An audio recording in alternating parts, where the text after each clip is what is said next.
Bonjour, colonel Étienne Sesma. Bonjour. Vous êtes le premier directeur de l'enquête sur l'affaire Grégory. C'était il y a 40 ans. Et cette affaire ne cesse de hanter l'histoire judiciaire et le visage de ce petit enfant de 4 ans à peine passé, découvert dans les eaux de la Vologne. C'était donc le 16 octobre 1984. Vous étiez présent. Vous vous souvenez, comme si c'était hier, lorsque vous avez été appelé, lorsque vous allez découvrir le corps de ce petit garçon. Oui, absolument. Tout cela est toujours très très fort dans ma mémoire. Je me rappelle parfaitement du moment où on m'a appelé pour me dire qu'un enfant avait disparu dans la vallée de la Vologne, du côté de Bruyères, de l'Épange, quand je me suis porté là-bas. Et qu'en arrivant vers 20h30, au bout de quelques minutes, une demi-heure à peu près, eh bien, on nous annonçait qu'on avait retrouvé Grégory. J'ai pensé un moment que l'histoire allait s'arrêter là, parce qu'on n'imagine pas qu'un enfant puisse, comme ça, être enlevé et être assassiné. Et pourtant, c'était le cas. Oui. Et Vous vous quelques dites à minutes... ce moment-là, on va très vite découvrir Oui, cette oui, fille. on n'imagine pas le pire, on n'imagine pas. On se dit, bon, ben, un enfant a disparu, il y a une histoire de famille derrière, mais le pire n'est pas possible. Et Oui. pourtant, c'est le pire le pire qui se produisait, Donc effectivement. à côté d'une petite place, vous arrivez, vous entendez les pompiers qui sont en train de sortir le corps. C'est vous Oui. qui dites sortez le En corps. fait, on m'attend pour qu'on sorte le corps. Moi, j'arrive et je constate que cette scène, cette situation, ce lieu n'est pas une scène de crime. C'est pas cet endroit-là que le corps a pu être jeté à l'eau, puisqu'il se trouve au milieu de la retenue d'eau. Donc, je demande que le corps soit retiré, parce que ça n'apporte rien de le laisser davantage dans l'eau. Oui. Et vous voyez à ce moment-là le visage de ce petit garçon. Ça vous bouleverse.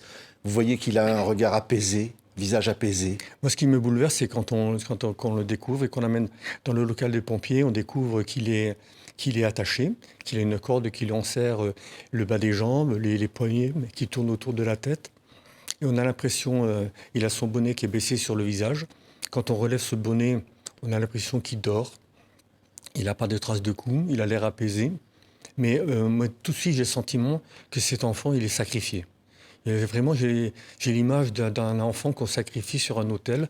Et c'est effectivement ce qui se passe. Oui. On L'autel le de la haine, rapidement. vous dites. Il est sacrifié sur l'autel de la haine. à la haine, à la jalousie qu'on voit son... Oui. Il est sacrifié à la haine, à la jalousie qu'on voit son père.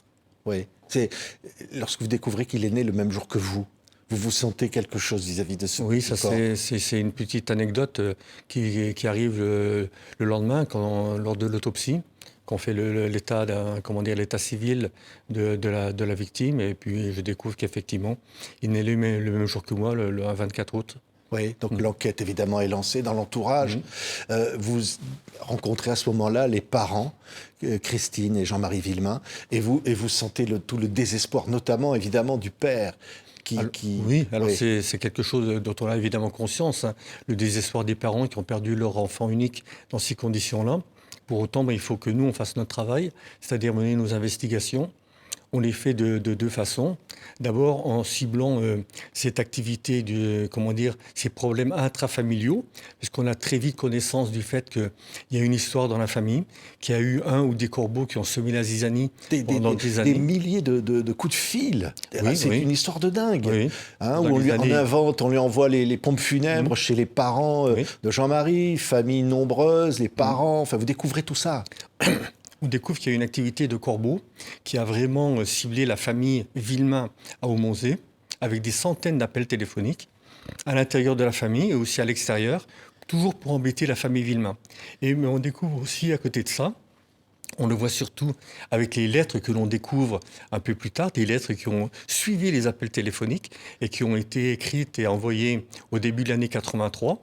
En mars, avril et mai 83, on découvre là qu'il y a quelque chose qui est diffère, c'est-à-dire qu'à côté des activités qui ciblent la famille, eh bien, il y a une personne qui concentre toute la haine des corbeaux, toute leur jalousie, c'est Jean-Marie Villemain. Oui, oui. Le chef. Oui. C'est-à-dire un jeune qui a réussi à devenir contremaître par le mérite, sans passer d'examen, et qui, par sa personnalité, a été remarqué par ses employeurs qui lui donnent des responsabilités, le nomment contremaître. Oui. Cette nouvelle a fait l'effet d'un coup de tonnerre dans la famille. On est dans une famille, dans un milieu ouvrier qui est très, très simple. Et le fait que l'un d'eux, si jeune, devienne un contremaître, devienne un chef, ça a été une véritable révolution. Oui. Et il a focalisé à ce moment-là toutes les jalousies qu'on pouvait avoir à l'égard de ce statut. Alors, ce qui est fou, c'est que on va découvrir que l'assassin supposé, l'homme à la voix rauque dans les appels, va téléphoner le jour même de la mort de Grégory pour prévenir de ce qu'il vient de faire et va même envoyer un courrier à la poste du village en signant et en expliquant son acte. Oui, très tôt, dès le lendemain matin, on prend connaissance de deux choses. C'est qu'un courrier a été écrit et posté à l'épange, dans le village même où a été enlevé l'enfant. On découvre cette lettre le lendemain. Cette lettre, c'est la clé de voûte de l'affaire Grégory. Elle dit clairement le mobile. J'espère que tu mourras de chagrin, le chef. Ce n'est pas ton argent qui pourra te redonner ton fils. Voilà ma vengeance, pauvre con. Tout est dedans. Oui. Et cette lettre, elle est essentielle parce que, premièrement, donc elle nous donne le mobile. Deuxièmement, elle nous raccroche au passé. On se rend compte qu'en fait, l'enlèvement et l'assassinat de Grégory s'inscrivent dans le prolongement des activités du Corbeau qui a commencé à agir dans les années 81, donc 3 ans avant. Et ensuite, c'est une lettre qui est manuscrite, donc qu'on va pouvoir exploiter. Et c'est une lettre, enfin, qui montre que l'intéressé a éprouvé le besoin irrépressible de revendiquer son geste, à la fois donc avec cette lettre et avec ce coup de téléphone dont on avait connaissance la veille. On voit que ce faisant, les personnes prennent des risques énormes, laissent des indices derrière eux, et tout ça se déroule dans un créneau de temps très très court, parce que très vite aussi, on a, avec un témoin qui se manifeste dès le lendemain, Madame Guyot, on a la certitude que Grégory était dans l'eau à 17h45.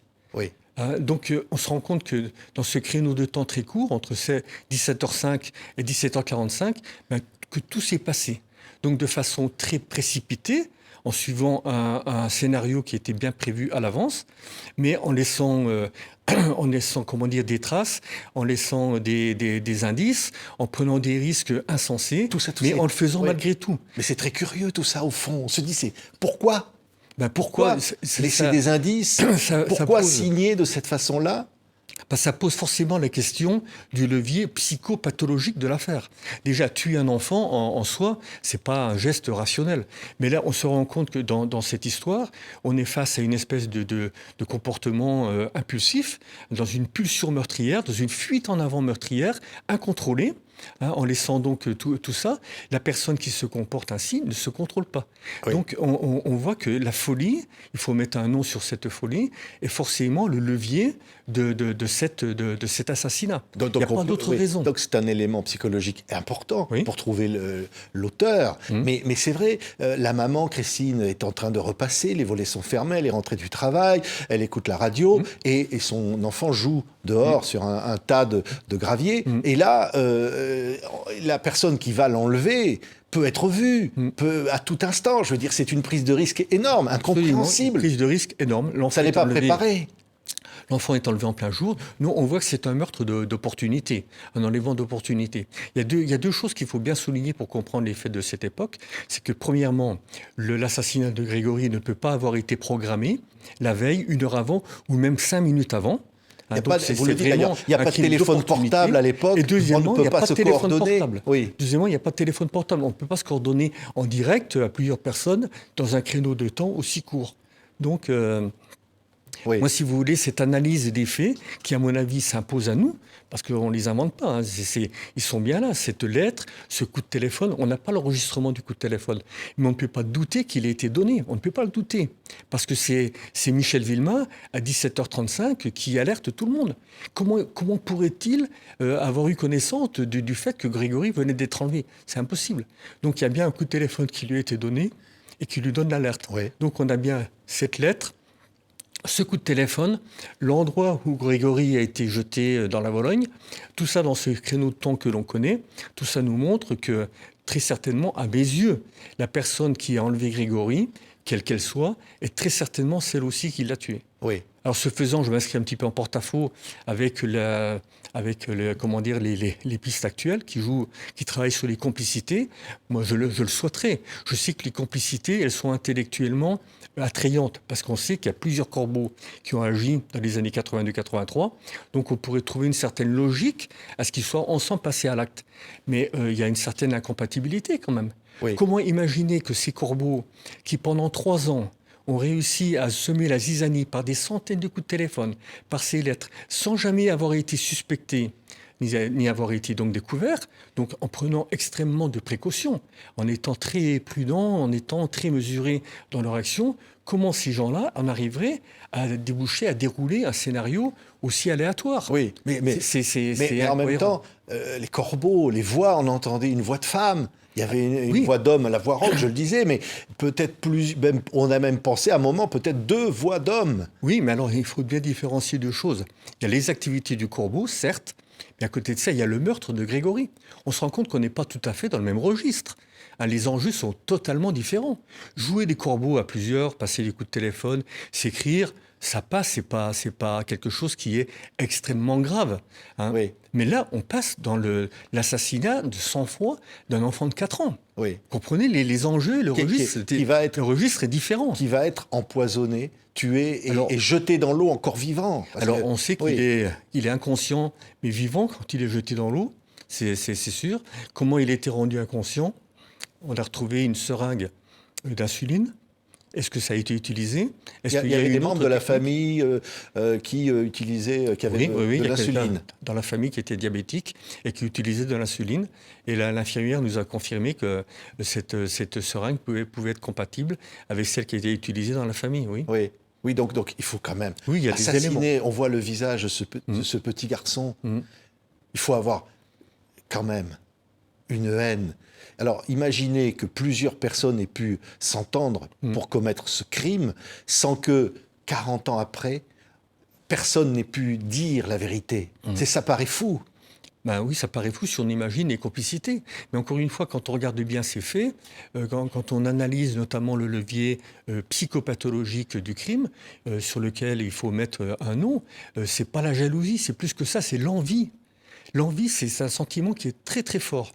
C'est un levier d'agressivité et de haine qui est extrême. Quand Oui. vous en discutez avec des psychiatres, ils vous diront que c'est un sentiment intériorisé, très personnalisé, que l'on ne dévoile jamais et qui est un véritable, comment dire, une véritable peste dans la tête de la personne qui en souffre, qui en est malade. Et il y a un moment, il y a une pression qui est telle qu'il faut un geste libératoire pour l'évacuer, cette Oui. pression.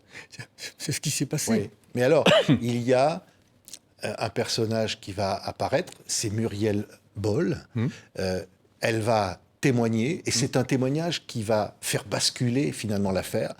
Elle va révéler que, d'abord, elle va mentir dans un premier temps sur une histoire de bus qu'elle n'a pas pris, et elle va révéler qu'en fait, elle était avec un monsieur qui s'appelle Bernard Laroche, le cousin de Jean-Marie Villemain, en voiture, ce jour-là. Alors, pour être plus précis, c'est pas elle qui fait basculer l'affaire. C'est pas elle qui nous donne le nom de Bernard Laroche. Ce sont les experts en écriture avec lesquels on travaille.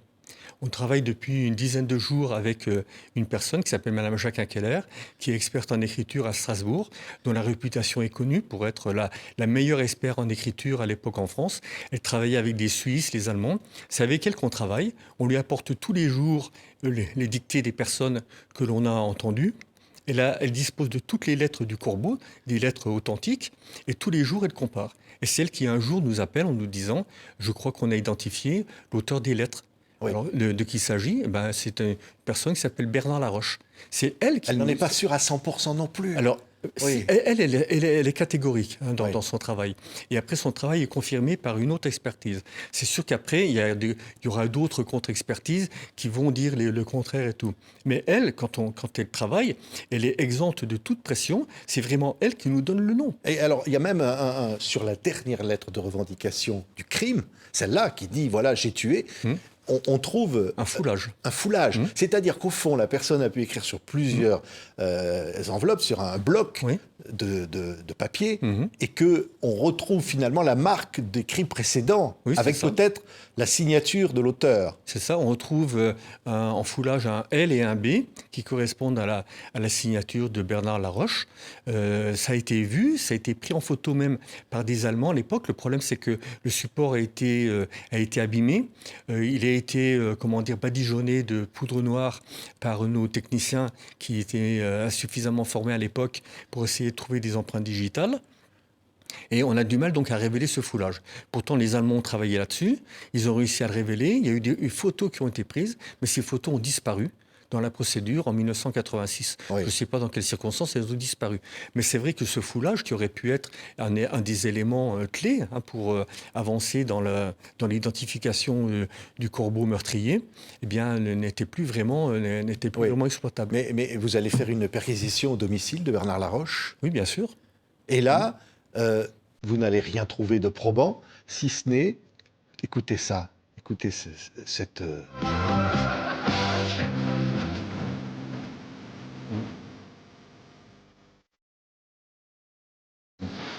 Cette chanson-là, c'est une chanson, c'est le premier message du corbeau, Mm. un message par téléphone. Mm. On entend cette chanson. Mm. Chef, un petit verre, on Ouais. a soif. Chef. Le chef. Et on l'entend en fond, derrière la voix Mhm. du corbeau qui va donc être l'assassin du Mhm. petit Grégory. Mhm. Et lorsque vous allez chez Bernard Laroche, vous allez découvrir une cassette. Mhm. Et il y a sur cette cassette ça. Cette chanson. Ouais. Mhm.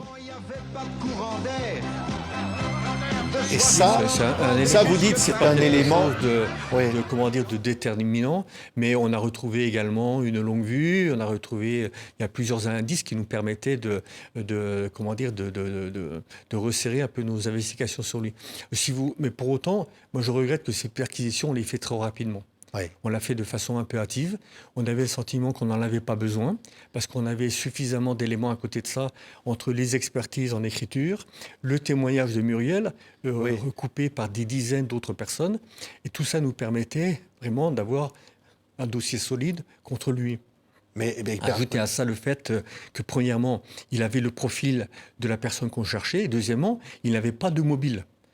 C'est ça qui nous amène un peu à lui, c'est tout ce faisceau d'indices, d'éléments qui nous amène donc après les confirmations des déclarations de Muriel, le 5 novembre 1984, à le présenter devant le juge d'instruction qui va l'inculper et l'incarcérer. oui, On a le sentiment à ce moment-là que notre enquête Oui. est bouclée. c'est ça, ce On a que le vous sentiment appelez d'avoir abouti. la première affaire Grégory dans votre livre, publié aux Presses de la Cité, qui est un livre absolument incroyable sur cette affaire formidable. Et c'est vrai, le sentiment que là, alors Muriel raconte tout dans le détail. Elle est avec lui, elle voit un petit garçon, elle ne connaît pas Grégory, mais après elle va le reconnaître. Et elle raconte qu'elle a attendu dans la voiture et que Laroche est revenu sans personne. C'est ça. Alors, elle ne raconte pas tout de manière détaillée. Par exemple, elle ne nous dit pas j'ai vu Bernard prendre un papier à lettres, écrire quelque chose. Elle ne nous dit pas je l'ai vu sortir une bobine de cordelette du vide-poche. Elle ne dit pas ça. Elle nous raconte certaines choses. Elle nous dit qu'elle était avec lui, qu'il est venu la chercher à la sortie du collège et qu'ensemble ils sont partis dans un village. Il s'est un moment arrêté. Il est descendu, il est revenu avec un petit garçon qu'elle a reconnu comme étant Grégory. Ils sont repartis. Il s'est arrêté une première fois, une deuxième fois. Ensuite, il est sorti avec lui et quelques minutes après, il est revenu dans sa voiture seul et ils sont repartis. Voilà ce qu'elle nous dit. Elle ne sort pas de la voiture. Elle n'assiste pas au meurtre en lui-même. Elle nous dit simplement j'étais avec lui. Voilà. Alors, ce qui est intéressant, c'est que même si elle s'est rétractée... Oui, elle va se rétracter parce que le juge Lambert, le fameux petit juge, que vous allez évidemment raconter un peu la manière un peu fantaisiste, on va dire, pour être poli, la manière dont il va gérer cette affaire. Il va pas vouloir l'entendre tout de suite. Il est en voyage en Algérie, il veut faire un trekking, et puis c'est la Toussaint, etc. Il remet toujours au lendemain. Oui, c'est vrai. C'est vrai. Vous savez, l'affaire Grégory... Objectivement, je ne veux pas accabler quelqu'un qui est mort, parce qu'il s'est suicidé de manière dramatique en 2017, on le sait, Jean-Michel Lambert. Mais l'affaire Grégory, c'est un peu, voire même beaucoup, l'affaire Lambert. Je pense que si on n'avait pas eu la malchance de tomber sur ce juge d'instruction, eh bien, on n'en parlerait plus de l'affaire Grégory aujourd'hui. Ça me semble évident. Il a fait énormément d'erreurs qu'il a commises, mais qu'il a mises sur notre dos, qu'il n'a pas assumé. Il a fait énormément d'erreurs et c'est ce qui a permis après, c'est ce qui a conduit après la justice à cette dérive qu'on a constatée dans les années 85-86, où après le sur-assassinat, c'est-à-dire la mort de Bernard Laroche, eh bien, on se rend compte que toute l'instruction est faite pour accabler Christine Villemin. C'est ça qui est absolument incroyable. C'est aussi une autre Ce sont des rebondissements fous. Alors, la femme de Bernard Laroche va, à un moment donné, spontanément vous téléphoner d'une cabine téléphonique. Elle va venir vous voir, vous raconter des choses alors que vous ne lui demandez pas. Donc, ça déjà paraît étonnant. C'est une des rares personnes qui s'est manifestée, effectivement, d'elle-même, pour nous dire qu'elle avait des choses à nous dire. Oui. Et finalement, qu'est-ce qu'elle a à dire sur son mari? Pas grand-chose. Elle nous raconte des choses sur d'autres personnes de la famille qui, à ce moment-là, étaient plus ou moins suspectées, mais elle n'apporte rien de déterminant. Oui, mais alors, évidemment, il y a Laroche qui est là, et puis il y a une meute de journalistes qui arrivent, qui s'emparent de cette affaire. Ils vont même parfois vous accuser, vous, d'avoir maltraité Muriel dans son témoignage. Bon, vous allez répondre à toutes ces accusations. Vous dites c'est totalement faux, tout s'est passé normalement. Et puis, il va y avoir, vous venez d'y faire allusion, la vengeance de Jean-Marie Villemin qui va tenter d'abord d'abattre une première fois avec un autre journaliste, Jean Kerr, qui va leur dissuader, et puis finalement va passer à l'acte une deuxième fois, alors que même le juge Lambert avait pu être prévenu de ça, n'avait pas pris ça au sérieux, personne n'avait pris ça au sérieux. C'est vrai. Et c'est ce qui fait qu'aujourd'hui, 40 ans après, on se retrouve dans cette difficulté, dans cette impasse. La justice, elle se trouve embêtée parce que la personne qu'elle désigne comme étant le personnage central de cette affaire, la personne qui a enlevé Grégory, cette personne est décédée. Donc, comme l'action publique est éteinte à son encontre, la justice se retrouve obligée d'imaginer des complicités pour continuer d'avancer. Sinon, elle arrête là. Oui. Tout le problème de l'affaire Grégory, si on en parle encore 40 ans plus tard, c'est la mort de Bernard Laroche qui en est la cause. Oui, mais vous dites, colonel, c'est la même personne qui a enlevé et finalement tué Grégory, une seule et même personne, c'est ça que vous dites? À mon sens, oui. À mon sens, quand on analyse les faits qui se sont passés le 16 octobre, dans un créneau très court de 40 minutes, en laissant ses traces, en éprouvant ce besoin irrépressible de revendiquer le geste, par le coup de téléphone, par la lettre, en prenant d'énormes risques, on se rend compte qu'il y a, encore une fois, une action qui est une pulsion, qui est une folie meurtrière qui se met en marche, qui est dans une espèce de fuite en avant dans l'assassinat. Et pour moi, seule une personne, toute seule, autonome, peut avoir accompli ça. Indépendamment du levier psychologique qui est derrière, qui nous aide à comprendre les choses. On n'est pas fou à plusieurs. On n'est pas fou à plusieurs. La thèse de la complicité, je suis encore une fois désolé de le dire, parce que j'espère quand même que la justice va réussir à apporter la deuxième clé à l'affaire Grégory. Elle va réussir à apporter une réponse finale à cette affaire. C'est ce qu'on attend tous.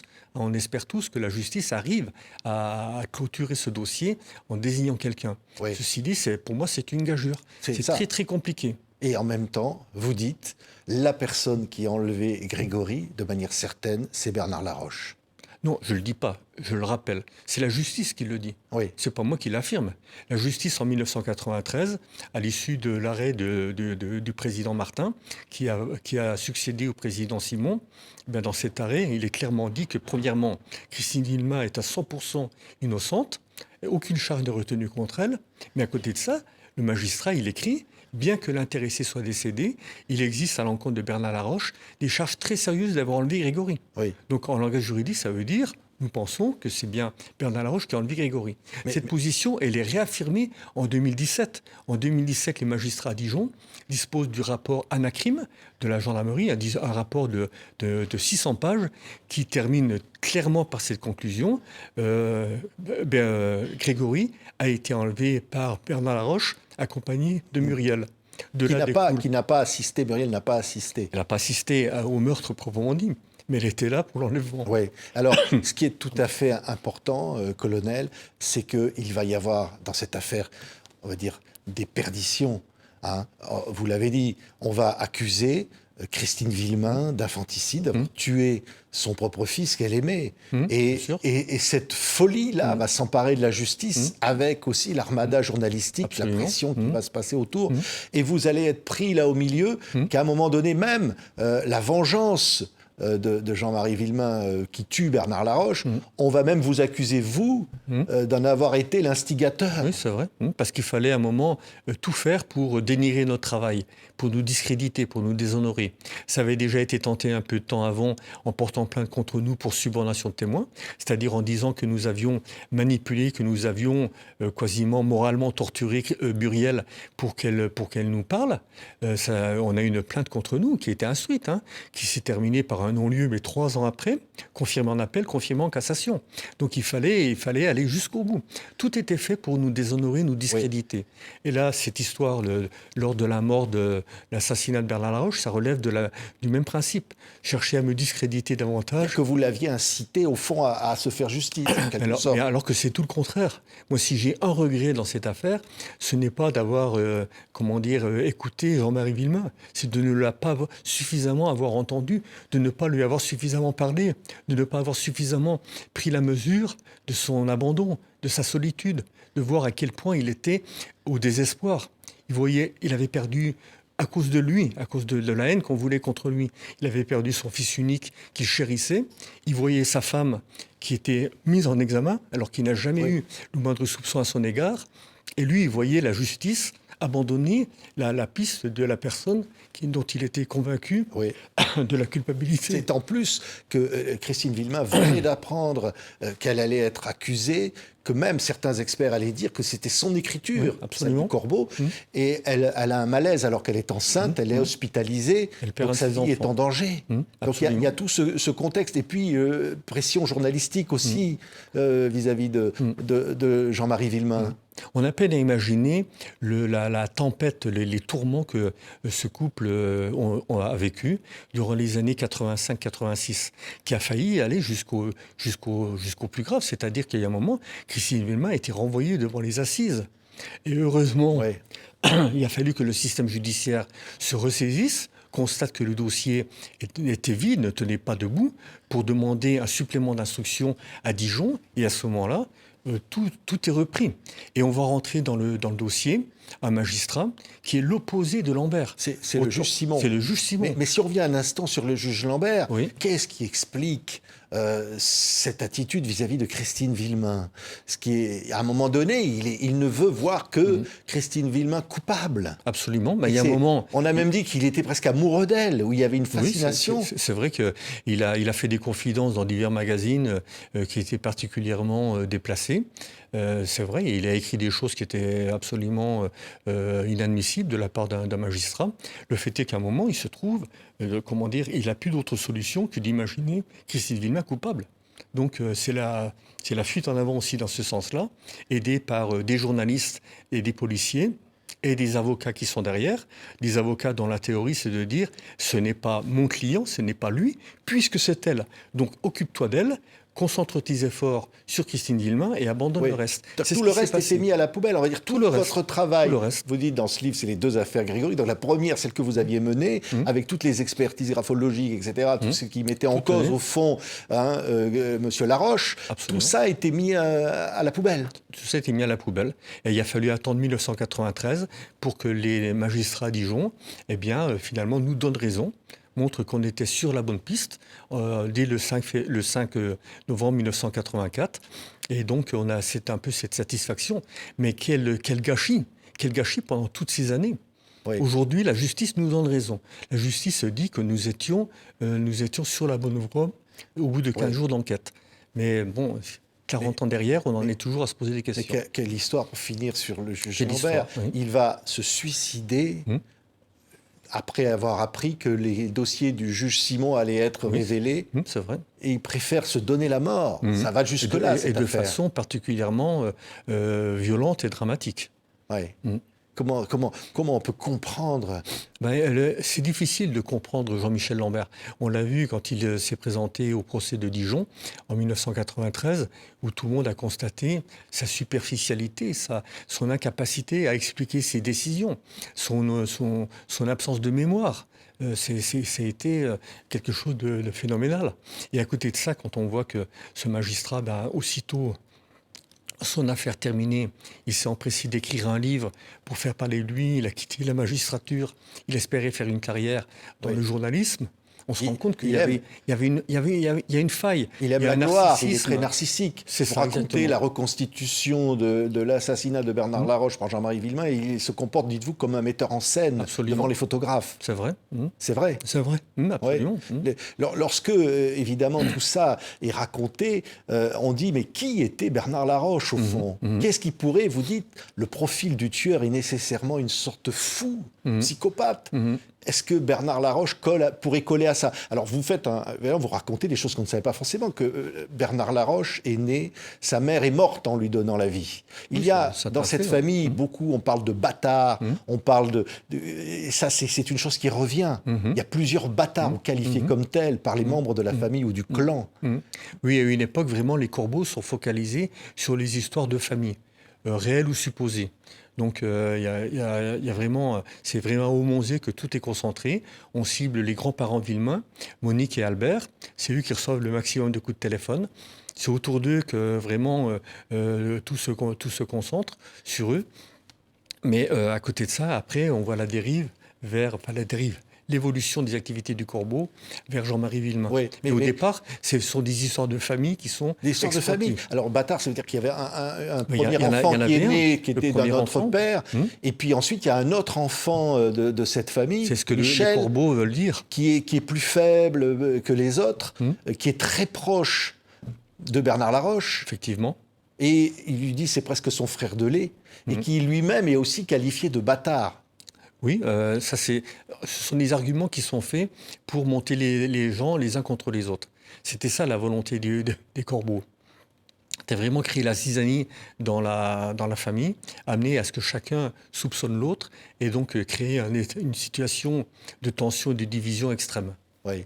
Au fond, on va se dire, colonel Étienne Sesma. Vous connaissez bien le dossier, félicitations. Lorsqu'il y a, et vous le dites, un seul auteur, est-ce que les autres auraient pu être totalement à l'écart? Est-ce qu'aujourd'hui, on va dire, si cet auteur est mort, est-ce que des gens vivants savent ce qui s'est passé aujourd'hui? Alors certainement qu'il y a des gens qui en savent plus sur les activités du Corbeau, qui a été Corbeau et pourquoi et comment, ça c'est une chose. Mais pour ce qui concerne le meurtre, c'est pas évident. S'il y a quelqu'un qui a au fond de lui-même un gène, enfin un problème pathologique grave, quasiment une maladie psychopathologique qui l'amène à imaginer la mort d'un enfant, il n'est pas dit que ce soit partagé. Il n'est pas dit que, au contraire, les gens qui sont envieux ne partagent pas leurs sentiments. Les psychiatres le disent, c'est extrêmement difficile de mettre un doigt sur l'envie quand quelqu'un éprouve ce sentiment. Mais cette affaire est folle, parce qu'on parlait du juge Simon, qui va faire un travail remarquable, qui va reprendre le dossier, toutes les erreurs du juge Lambert au départ, qui va aller même jusqu'au bout lui-même, jusqu'à presque mourir. Il va y laisser sa vie, Il va y laisser sa vie, lui aussi. C'est vrai. C'est vrai. Et le juge, le président Simon, quel grand homme. C'est lui qui sauve la justice. C'est lui qui nous sauve tous. Parce que cette affaire aurait pu très bien, si ça avait été un autre magistrat moins courageux, peut-être que l'affaire serait partie vers un petit juge d'instruction qui aurait mené ça comme il le pouvait. Mais le président Simon, lui, s'est senti investi d'une mission qui était celle de prendre en compte le niveau excusez-moi. Le président Simon s'est senti investi d'une mission pour reprendre tout le dossier, compte tenu des enjeux qu'il y avait, compte tenu de la gravité de la situation. Il a réentendu, il a fait tout le travail qui n'avait pas été fait. et effectivement, voilà, il relève ce niveau de la justice. Mais il la sauve. le mal. Et là, les époux Villemain Jean-Marie et Christine, vous avez gardé un contact avec eux? Depuis, après le procès de 93, j'ai repris contact avec eux. Vous savez, j'avais eu beaucoup de contacts avec eux au moment de l'enquête. En 1984, j'avais passé de longs moments avec eux parce qu'il fallait qu'on comprenne qui, dans leur entourage, familial, social, professionnel, pouvait leur en vouloir à ce point-là. Sachant que les experts nous disaient, attention, un corbeau, c'est jamais la personne que l'on imagine qui est ouvertement agressive à votre égard, qui agit. Un corbeau, c'est toujours quelqu'un qui a une double personnalité. Devant, il présente toutes les apparences de la bienveillance, de la compréhension, voire même de la générosité, et derrière, il agit. Le corbeau, il y a un côté un peu... C'est un côté un peu Dr Jekyll Oui. et Mr Hyde.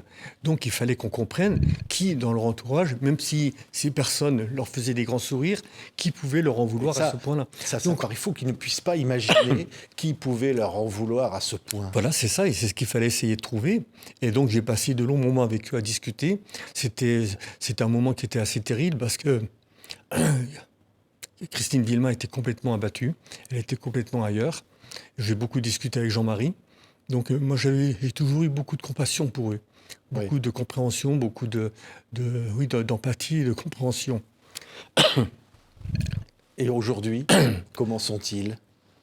Aujourd'hui, ils continuent de se battre. Hein. Ils ont réussi à refaire leur vie, ils ont réussi à se reconstruire, ils ont réussi à sortir de la tempête.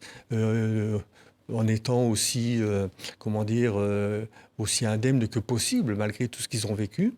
Faut reconnaître que leur couple force l'admiration. Ouais. Aujourd'hui, ils ont eu 3 enfants, ils sont grands-parents, ils continuent de se battre parce qu'ils veulent absolument la vérité pour leur fils et pour eux-mêmes. Et je pense que nous leur devons cette vérité. Moi, je me bats pour ça. Je me bats pour Grégory, je me bats pour ses parents. Je veux que tout soit fait pour qu'on approche enfin cette vérité qui fuit depuis tant d'années. Oui. Est-ce que Jean-Marie Villemain est convaincu qu'il a tué l'assassin de son fils? Je ne sais pas. Peut-être que oui, je sais pas exactement. Oui. Mais aujourd'hui, vous pensez vraiment qu'on va savoir?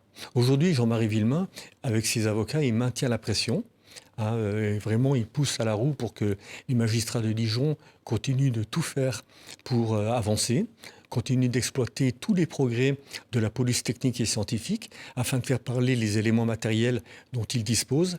Et ils espèrent que cette pression pourrait finir par amener quelqu'un à libérer sa conscience, à parler. Oui. Mais ça, on l'espère depuis 40 ans. Le 17 octobre, le lendemain de la mort de Grégory, moi j'étais à la porte de la brigade de Bruyères et je disais, je ne comprends pas que quelqu'un n'arrive pas à libérer sa conscience. Je l'invite à parler. Ça voudrait dire que on saurait déjà pour libérer sa conscience. Là, on avait parlé des époux Jacob, à un moment donné, qui étaient sous le feu des accusations. C'est vrai. Et ils font partie des complices potentiels désignés par la justice et par le rapport Anacrim. Oui. Donc cette affaire-là n'est pas refermée. Non, cette affaire n'est pas refermée. Le dossier il est toujours à l'instruction. L'affaire Grégory, ce n'est pas un cold case. C'est une affaire qui est toujours en cours. C'est une affaire, c'est pas le mystère absolu, contrairement à ce que certains racontent. C'est un dossier dans lequel on possède énormément de données, énormément de déclarations. On peut se faire une idée très nette de l'affaire Grégory. Qu'est-ce qui manque alors? Qu'est-ce qui manque pour que cette affaire, qu'on puisse dire définitivement, voilà ce qui s'est passé, voilà qui a tué Grégory? Il manque le point final, c'est-à-dire avoir des éléments qui permettant de dire, voilà là où les personnes qui ont tué Grégory. Pas seulement celui ou celle qui l'ont enlevé, mais celui ou celle qui l'ont tué. Oui. Et vous dites peut-être qu'on ne saura pas, peut-être qu'on est dans une impasse, mais que si on a une approche non plus judiciaire, mais plus historienne, entre guillemets, une approche dégagée de la volonté de présenter quelqu'un devant la justice. La justice, elle a des contraintes, elle ne travaille pas n'importe comment. L'historien, lui, il prend tout ce qu'il veut, il prend tout ce qu'il peut, tout ce qui est à sa disposition. Et quand on dispose de tout, eh bien, on arrive peut-être à toucher cette vérité. Moi, c'est ce que j'essaye de faire avec ces derniers pas vers la vérité. Je me dis que par une analyse à rebours, en repartant des faits... Pardon, je me dis qu'en faisant une analyse... Excusez-moi. Non, je vous en prie. Moi, je me dis aujourd'hui qu'en faisant une analyse à rebours, Attends, les reprenez, parce que repense sur monsieur, Oui. sur le colonel, oui. je me dis qu'en faisant une analyse à rebours, en repartant des faits du 16 octobre, vraiment c'est une des singularités de l'affaire Grégory, eh bien on arrive à, comment dire, à des analyses qui nous permettent de toucher cette vérité. Merci beaucoup, colonel SSMA. C'est Et moi en qui tous vous les cas, remercie. quelle affaire. Quelle affaire, oui. Non, mais quelle affaire. Mm. C'est unique. C'est vrai, une affaire unique. On parlait au tout début de cet entretien de la découverte du corps de ce petit garçon. Mm. Comment vous imaginez que là, on est 40 ans après Mm. et qu'on en est encore On en a là? encore à en parler. Ouais. Qu'elle est toujours d'actualité, effectivement. Vous pensez à ce visage, souvent? Il vous revient, le Oui, visage de ce très petit souvent. garçon? Oui, je repense souvent à Grégory. Ouais. Oui, c'est pour ça que je me bats. Je me bats pour lui, je me bats pour ses parents, je me bats pour qu'on approche le plus possible de la vérité, d'une manière ou d'une autre. Merci beaucoup. Colonel Estelle Sesma, c'est un témoignage exceptionnel que vous venez de nous livrer. Les derniers pas vers la vérité, votre livre est donc publié aux presses de la Cité, les deux affaires Grégory. Merci beaucoup, colonel. C'est moi qui vous remercie.